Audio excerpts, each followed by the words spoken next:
Assalamualaikum warahmatullahi wabarakatuh. Nama saya Maulidia Kamila Rahmawati dengan NIM 11040120119. Di sini saya akan mereview materi tentang ilmu kesehatan mental. Sebelumnya, apa sih ilmu kesehatan mental itu? Ilmu kesehatan mental itu merupakan ilmu yang memperhatikan perawatan mental ataupun jiwa, objek kajian, kondisi mental manusia dengan memandang manusia sebagai totalitas psikofisik yang kompleks. Nah, di sini kita akan membahas poin-poin penting. Yang pertama ada konsep sehat dan sakit. Sehat menurut WHO di sini merupakan kondisi kesejahteraan individu dari segi fisik, mental, maupun sosial. Nah, individu dikatakan sejahtera itu ketika ia dapat merealisasikan kecakapannya, melakukan coping terhadap tekanan hidup yang normal, bekerja secara produktif, dan memiliki kontribusi dalam lingkungan sekitarnya. Nah, sakit di sini memiliki 3 pengertian. Pengertian yang pertama ada diase, yaitu penyimpangan yang simptomnya diketahui melalui diagnosis. Yang kedua ada illness, yaitu konsep psikologi yang merujuk pada perasaan, persepsi, atau pengalaman subjektif seseorang dengan ketidaksehatannya. Dan yang ketiga ada sickness, konsep sosiologis yang bermakna sebagai penerimaan sosial terhadap seseorang sebagai orang yang sedang mengalami kesakitan. Poin yang kedua ada model-model kesehatan mental. Yang pertama ada tokoh Al-Tib Al-Ruhani, ia menjelaskan tentang kesehatan spiritual dan kesehatan psikologi dengan menghubungkan penyakit antara tubuh dan jiwa.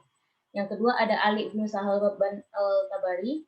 Ia menjelaskan tentang psikoterapi dan konseling untuk gangguan jiwa, di mana kuatnya hubungan antara psikologi dengan kedokteran. Yang ketiga ada Abu Bakar Muhammad bin Zakaria Ar-Razi atau Ar-Razi,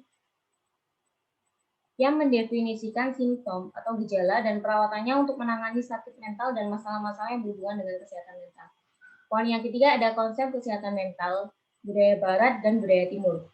Dalam budaya barat ini ada 4 pendekatan. Yang pertama ada pendekatan biomedis. Pendekatan ini menganggap bahwa tubuh itu seperti mesin. Jadi apabila terdapat sebuah penyakit, maka penyebabnya ialah gangguan fungsi tubuh. Oleh karena itu, seseorang bisa dikatakan sehat itu apabila ia terbebas dari sakit, nyeri, dan juga cacat. Yang kedua ada pendekatan psikiatris. Pendekatan ini menggunakan beberapa model. Ya. Yang pertama ada model organik, yang kedua ada psikodinamik, yang ketiga ada behavioral, dan yang keempat ada model sosial. Pendekatan yang ketiga ada pendekatan psikosomatis. Dalam hal ini tidak ada penyakit fisik tanpa disebabkan oleh anteseden emosional dan sosial. Dan sebaliknya tidak ada penyakit psikis yang tidak disertai oleh simptom somatik. Pendekatan yang terakhir ada pendekatan biopsikososial, yaitu metode interaksi biologi, psikologis, dan faktor sosial dalam mengobati penyakit dan meningkatkan kesehatan menjadi lebih baik. Sedangkan di budaya timur itu ada 2 holistik. Yang pertama ada holistik sempit, di mana organisme manusia dilihat sebagai suatu sistem kehidupan yang sama komponennya, saling terkait dan saling bergantung. Dan yang kedua ada holistik luas, yaitu individual berinteraksi terus-menerus dengan lingkungan fisik dan sosialnya. Poin yang keempat ada teori psikologi dan pandangan kesehatan mental. Yang pertama ada pendekatan psikoanalisis. Pendekatan ini dikembangkan oleh Sigmund Freud. Aliran psikoanalisis dari Sigmund Freud ini berasumsi bahwa energi penggerak awal perilaku manusia itu berasal dari dalam diri manusia yang terletak jauh di alam bawah sadar. Seperti contohnya penyakit fisik yang disebabkan oleh tertekannya psikologis seseorang. Nah, tekanan psikologis ini ditekankan ke dalam alam bawah sadar seseorang. Menurut teori psikoanalisis ini, kesehatan mental individu dapat terganggu apabila seseorang terlalu menuruti ide atau superego tanpa diseimbangkan dengan egonya. Yang kedua ada pendekatan humanistik. Pendekatan ini Maslow membagi kebutuhan manusia menjadi 5 tingkatan. Yang pertama ada kebutuhan dasar, keamanan, sosial, penghormatan, dan aktualisasi diri.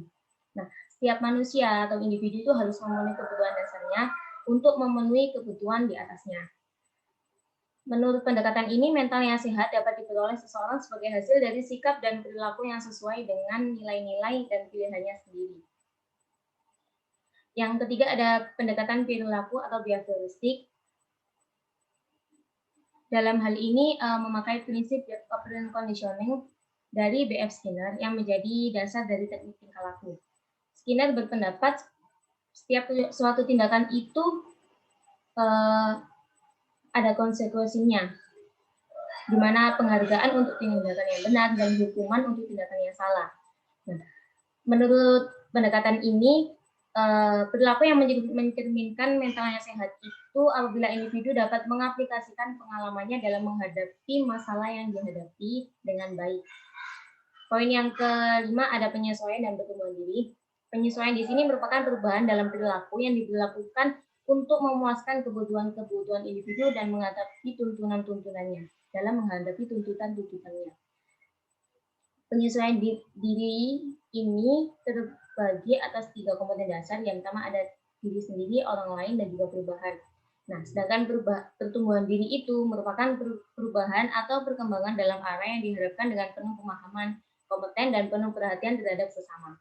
Yang membedakan penyesuaian diri dengan pertumbuhan diri itu, kalau penyesuaian diri itu berhubungan erat dengan lingkungan sekitar individu, sedangkan pertumbuhan itu lebih menekankan pada individu. Perbedaan yang kedua ada, kalau penyesuaian diri itu kestabilan dinilai lebih dibanding perubahan, kalau pertumbuhan itu kuncinya di perubahan. Dan yang terakhir itu, kalau penyesuaian diri itu individu bersifat reaktif, kalau pertumbuhan diri individu bersifat proaktif. Sekian materi yang dapat saya review, kurang lebihnya mohon maaf. Wassalamualaikum warahmatullahi wabarakatuh.